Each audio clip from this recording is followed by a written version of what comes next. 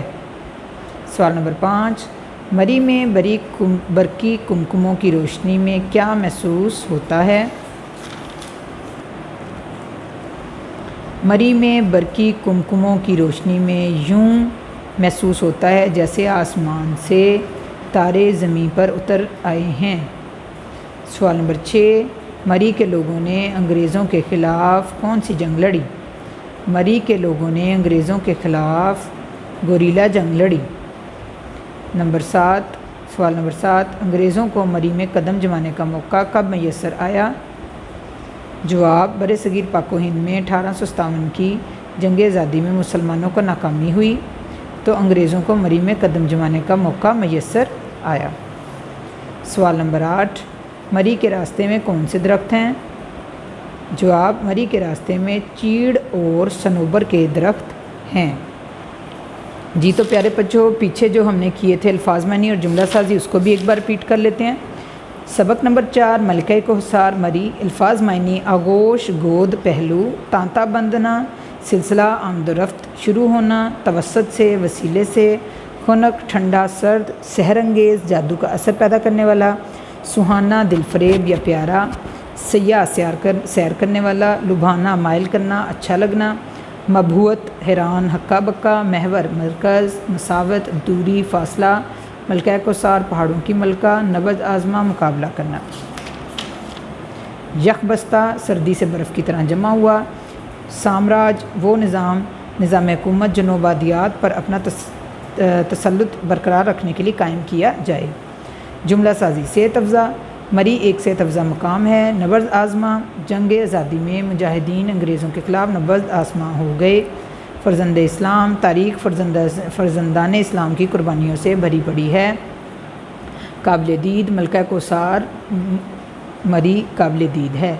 جی تو پیارے بچوں، امید کرتی ہوں کہ آپ نے جملہ سازی اور سوال جواب جو ہیں، جملہ سازی اور جو الفاظ معنی وہ یاد کر لیے ہوں گے جو پچھلے لیکچر میں آپ کو ہوم ورک ملا تھا۔